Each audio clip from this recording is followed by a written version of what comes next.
Did you have any idea that the Hells Angels aren't legally considered a criminal organization in Manitoba? In fact, they're not legally considered a criminal organization anywhere. A move to have them registered as such in Manitoba would be the first of its kind on the entire continent. That registration would eliminate the need to prove their criminality in every single court proceeding, as if the endless list of criminal proceedings involving the Hells Angels wasn't enough of a clue. Here's the thing, though. Here in Manitoba, there was no legislation to declare criminal organizations until 2011, just 2 years ago. And the first push to put the Hells Angels on that list of criminal organizations didn't come till last year. What were they waiting for? For more, we're joined in studio by Jeff Currier, host of the Nighthawk on CJOB 68 in Winnipeg, stomping grounds that we share. Okay, Jeff, is there a particular case or series of cases that brings this up? Yeah, the Hells Angels, Charles, have been, I mean, everybody in the world knows that they've been a criminal organization since the outset. They're not a motorcycle club? Well, no, yeah. Here's the funny thing about it. The government of Manitoba and all governments in Canada are 30 years too late in working on the Hells Angels. Hells Angels worldwide probably have fewer than 2,000 active members. It's a non-entity. It's a non-story. They're decades behind what's going on. Hells Angels virtually do not exist anymore in Manitoba except behind bars. I mean, the cops have cleaned those guys out. The Rock Machine runs this town now. That's the biker gang that runs Winnipeg and Manitoba. Manitoba is a battleground because it is the center point of Canada. It's a gateway to the West. There are criminal gangs, I mean, organized gangs in California with over 100,000 members in California.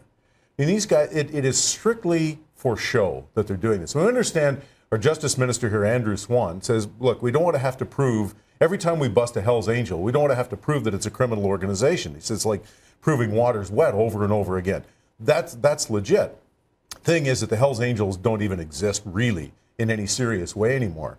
So this is for show. The real underbelly of this thing is that the government of Manitoba is broke. Absolutely. In fact, they're worse than broke. I mean, as bad as you think the economics can be, it's worse than that. So everything that they've done in the last 6 months and everything that they will do between now and the next election involves spending no money. They've come up with bicycle helmet laws. They've come up with an anti-bullying legislation.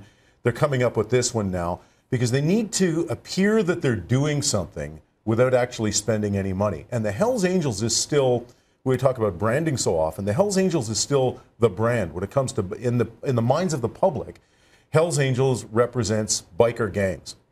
But the Hells Angels as an organization is kaput. All right, so they're not just chasing a horse that's out of a barn. The horse has actually been found dead in a ditch. Yeah. And they're chasing a dead horse. Yeah, they are. Or they're beating a dead horse. Yeah, they are. They're chasing this dead horse. Okay. The Rock Machine really is the prime bang, but there's the Banditos, the Rock Machine, Latino gangs out of California, and they are coming to Canada.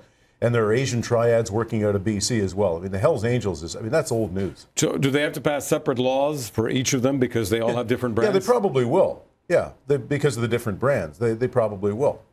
All right, Jeff, let me do a quick transition here from the criminal behavior of certain gangs to the bizarre criminal behavior in the Tim Bosma case. I realize it's next door in Ontario, but really this is something that the whole country is paying attention to. What do you make of what's going on here? You know, it is so mysterious, so many unanswered questions. The latest one, of course, we're talking about the boyfriend of a woman who had disappeared, who had contact with the guy as being accused of the Bosma case. And the main individual, the suspect, and his father, and the mysterious circumstances around his death. Was it suicide? Yeah, well, and you have to think that, I mean, Bosma was clearly targeted.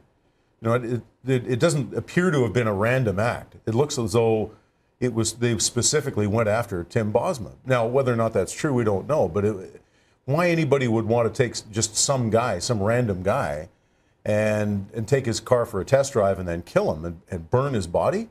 There's something very bizarre about it. I mean, this sort of has Willie Picton kind of elements about it. Because clearly these are sadistic individuals, but even the business about, they've got the one suspect, and he's lawyered up, of course, and the lawyer says that he's not talking to police, not giving them information. Hard to believe.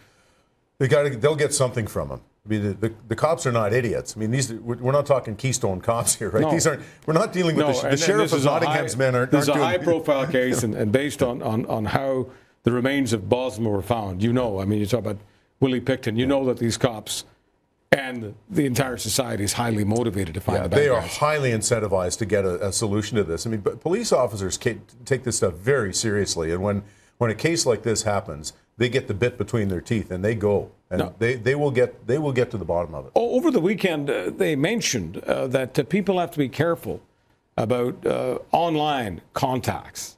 And in this case, it was advertising your vehicle on Kijiji and then meeting the potential customers. Do you think people in this country have to genuinely worry about advertising online? No, I don't. No, I think this is one of those extremely rare cases. Thousands, I mean, probably tens of thousands of transactions every day on Kijiji in Canada.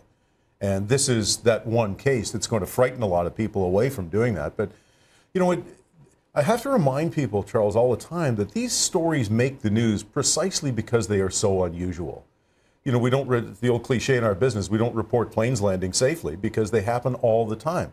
Kids get to and from school safely all the time. Tens of thousands of Kijiji transactions, incident-free, everything works great. We report this because it is so unusual, and I don't think people need to be in a panic about it. Okay, let me go to Talk Show 101 here. There have been times in our business when a talk show host would take, I would say, the easy way out. And this is the easy way out. You have this horrible incident that happens, and then you speak into the microphone or you speak into the camera, and you ask, what does this say about our society? Yeah. Right? The easiest question in the world. What does this say about society? It's a phony premise. I always play sociology, as you just said. Some things are unique. It's the exception that proves the rule. No, our society is not made up of a bunch of people who are targeting people who advertise in Kijiji or anywhere else, and then going after them and killing them and putting them through all sorts of machinery, the Robert Picton stuff. Okay, that's not what our society is about. But you've always got some people who have their issues. They're alone. They're isolated in some way. They've been abandoned. They feel victimized. You sound like Justin Trudeau now. Right. But, they feel excluded, to use his word. And they will call in, right? Oh, yeah. And you can pretend as a talk show host that these people calling in represent all of society, right? You're just being a sociologist. I'm just asking. Yeah. I'm just asking questions. And I always wonder how many people buy into that, buy into two or three people on the line saying, yeah, society's completely gone down the tubes. We're going to hell in a handbasket. It's Armageddon, et cetera, et cetera. I always wonder how many people really buy into that. I think more people than we would like to think. I remember doing a show some years ago about, and I asked my audience, how many of you drive your kids to school 2 or 3 blocks? No. Because you're afraid they're going to get snatched off the street. And it's astonishing how many do. We're going to pick this up down the road. Thank you so much.